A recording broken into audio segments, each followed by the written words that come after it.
Ernst and young എന്ന് പറയുന്ന ഒരു ചാർട്ടേഡ് അക്കൗണ്ടൻറ്റ് കമ്പനിയിൽ ജോലി ചെയ്തിരുന്ന ഒരു മകൾ, ഒരു സഹോദരി മരണപ്പെട്ട വിവരം സാമൂഹ്യ മാധ്യമങ്ങളിലും വാർത്താമാധ്യമങ്ങളിലും വലിയ ചർച്ച നടക്കുകയാണ്. അമിതമായ ജോലിഭാരം കൊണ്ട് സമ്മർദ്ദം സഹിക്കാനാകാതെ ആ സ്ഥാപനം എൻ്റെ മകളെ കൊല്ലുകയായിരുന്നു എന്നാണ് പിതാവും മാതാവും ഒക്കെ അഭിപ്രായപ്പെടുന്നത്. യഥാർത്ഥത്തിൽ ഈ പറയുന്ന സംഗതി മരണം കൊണ്ട് ഒരെണ്ണം പുറത്തു വന്നെങ്കിലും മരിച്ചതിന് തുല്യമായി ഇത്തരം സമ്മർദ്ദങ്ങളിൽപ്പെട്ട് എടുക്കാനാവാത്ത ഭാരം ചുമന്ന് കഴുതകളെപ്പോലെ ജീവിച്ച് വല്ലാതെയായിത്തീരുന്ന ഒരുപാട് പുതിയ തലമുറയിലെ ന്യൂജൻ ചെറുപ്പക്കാർ ഇപ്പോൾ ഉണ്ടായിത്തീരുന്നുണ്ട്. ചെറുപ്പക്കാരികളും. സമൂഹം ഗൗരവമായി ആലോചിക്കേണ്ട ഒരു സാമൂഹിക ദുരന്തം കൂടിയാണ് ഇതെന്നതാണ് ഒരു സത്യം. അതിനെക്കുറിച്ചാണ് എനിക്ക് പറയാനുള്ളത്.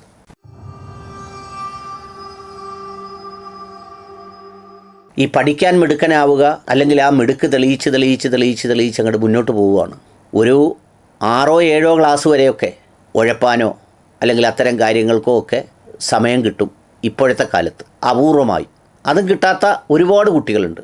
UKG ആവുന്നത് മുതൽ ഗൗരവമായ സീരിയസായ പഠനവും സ്കൂളാനന്തരം ട്യൂഷനും, പിന്നെ അത് കഴിഞ്ഞ് അതിൻ്റെ വീഡിയോ ദൃശ്യങ്ങൾ ആപ്പ് ഡൗൺലോഡ് ചെയ്തിട്ട് കാണിക്കലും ഒക്കെ കാണിപ്പിച്ച് എന്തെല്ലാമോ ആക്കി തീർക്കാൻ വേണ്ടി എല്ലാ ദ്വാരങ്ങളിലൂടെയും വിവരവും വിജ്ഞാനവും കുത്തിവെച്ച് വളർത്തുന്ന കുറേ മാനസിക രോഗികളായ മാതാപിതാക്കളുടെ മക്കൾക്ക് ആ മാനസിക രോഗം പകർന്നു കൊടുക്കുന്ന ഒരു സ്ഥിതിവിശേഷം ഇന്നുണ്ട്.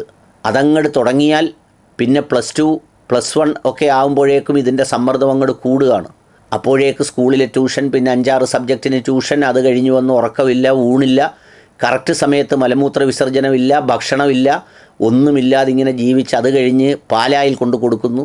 പാലായിൽ അവരെല്ലാവരും റെഡിയാക്കി ഒക്കുന്ന അവയവങ്ങളൂടെ ഒന്ന് കൈകാര്യം ചെയ്ത് തന്ന് പുറത്തിറക്കി വിട്ട് ഒരു എൻട്രക്കുണൻസ് എഴുതിക്കുന്നു. എൻട്രക്കുണൻസ് കിട്ടിക്കഴിയുമ്പോഴേക്കും പിന്നെ അതിൻ്റെ സംഗതിയുമായി ബന്ധപ്പെട്ട് അങ്ങോട്ട് പഠനം തുടരുന്നു.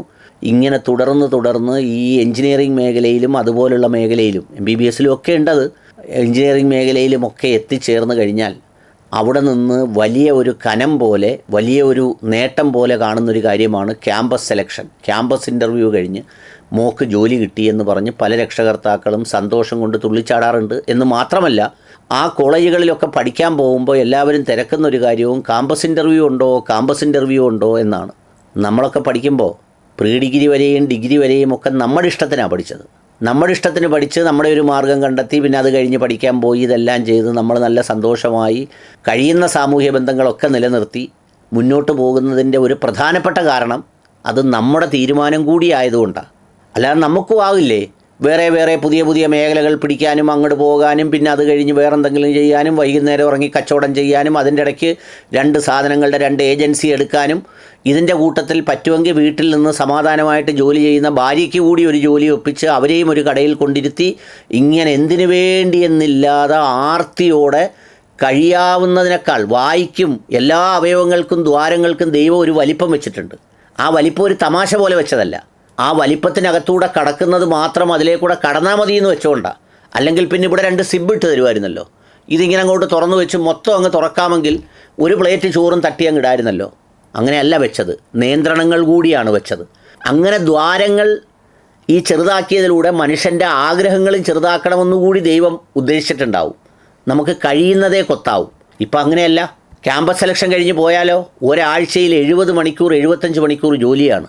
ഈ 70 മണിക്കൂർ 75 മണിക്കൂർ ജോലി ചെയ്യുന്നതിൻ്റെ അനുസരിച്ച് വിദ്യാഭ്യാസ വായ്പ അടച്ചു തീരണം, അതുമായി ബന്ധപ്പെട്ട ഭാരങ്ങൾ, പിന്നെ വലിയൊരു ഫ്ലാറ്റ് എടുക്കണം, പിന്നെ ലക്ഷങ്ങളും കോടികളും മുടക്കിയുള്ള ഒരു സ്വപ്നതുല്യമായ കല്യാണം, അതിനൊരു ഭാര്യയെയും അല്ലെങ്കിൽ പാർട്ട്ണറെയും ഇതുപോലെ തന്നെയുള്ള ഒരാളിനെ കണ്ടെത്തുന്നു. ഇതുപോലൊരു മേഖലയിൽ ഇതുപോലെ യന്ത്രം കണക്ക് പ്രവർത്തിക്കുന്ന ഒരു പെൺകുട്ടിയെ കണ്ടെത്തുന്നു. എന്നിട്ട് അതിനൊരു 1.5 കോടി രൂപ മുടക്കി കല്യാണം വെക്കുന്നു. ഈ കടബാധ്യതകൾ മുഴുവൻ ഇവർ രണ്ടുപേരുടെ തീർക്കണം. കാർ എടുക്കുന്നതിൻ്റെ EMI അടയ്ക്കണം, വീട്ടിലെ ഹൗസിംഗ് ലോണിൻ്റെ EMI അടയ്ക്കണം. ഇതെല്ലാം അടയ്ക്കാൻ വേണ്ടി രാപകലില്ലാതെ ഒരു ജോലി ചെയ്ത് അവസാനം എന്താ സംഭവിക്കുന്നത്? ഇവർക്ക് ജൈവികമായ എല്ലാ പ്രക്രിയകളും അങ്ങ് നഷ്ടപ്പെടും.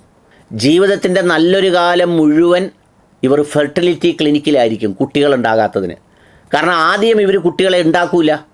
ഇവർ പ്ലാൻ ചെയ്യും, 2-3 വർഷത്തേക്ക് വേണ്ട, 4 വർഷത്തേക്ക് വേണ്ട, നമുക്കങ്ങ് പണിഞ്ഞതെല്ലാം കഴിഞ്ഞ് അങ്ങ് സ്വസ്ഥമായിട്ട് നമുക്ക് വേറെ കാര്യങ്ങളിലേക്ക് കിടക്കാം. അവസാനം ഈ പണിയെല്ലാം തീരുമ്പോൾ കുട്ടികളുണ്ടാവില്ല. ഇവർ വേണമെന്ന് വിചാരിക്കുമ്പോൾ ഡോറ് തുറന്നിറക്കാൻ പറ്റുന്നതല്ല ഈ പറയുന്ന ഒരു കുട്ടിയുടെ ജന്മം എന്നൊക്കെ പറയുന്നത്. പിന്നെ ഫെർട്ടിലിറ്റി ക്ലിനിക്കിലാണ്. പ്രസവിക്കുന്ന കുട്ടിക്ക് ഒരുപാട് ഹെൽത്ത് പ്രോബ്ലം. അങ്ങനെയുള്ള ഒരു കുട്ടിക്ക് ഈ പ്രസവാനന്തര ചികിത്സയും മറ്റും ഒന്നും ഫലപ്രദമായി ചെയ്യാൻ കഴിയാതെ ഒരു വല്ലാത്ത സ്ഥിതിയിലേക്ക് എത്തുന്നു. രാപകൽ ഇപ്പോൾ പകൽ ഉണർന്നിരിക്കുക, രാത്രി ഉറങ്ങുക എന്ന് പറയുന്നത് ഒരു ജൈവിക പ്രക്രിയ.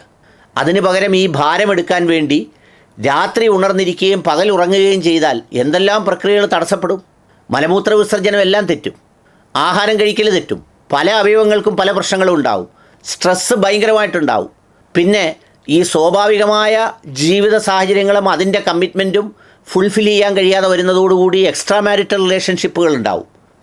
അങ്ങനെ പോകുന്നു ഈ ദുരന്തം മുഴുവൻ. അവസാനം ഇതൊട്ടും താങ്ങാൻ വയ്യാതെ ഹൃദയം പൊട്ടി അകാലചരമം അടയേണ്ടി വരുന്നൊരു സ്ഥിതിയുണ്ട്. അപ്പോൾ എല്ലാവരും ചോദിക്കും, പരിഹാരമില്ലേ? പരിഹാരമുണ്ട്. എന്താണെന്ന് ആ പരിഹാരത്തിൻ്റെ ഏറ്റവും പ്രധാനപ്പെട്ട പ്രശ്നം? ആ പരിഹാരത്തിൻ്റെ ഏറ്റവും പ്രധാനപ്പെട്ട പ്രശ്നം നമ്മളാണ്. നമ്മൾ സ്വയം തീരുമാനിക്കണം.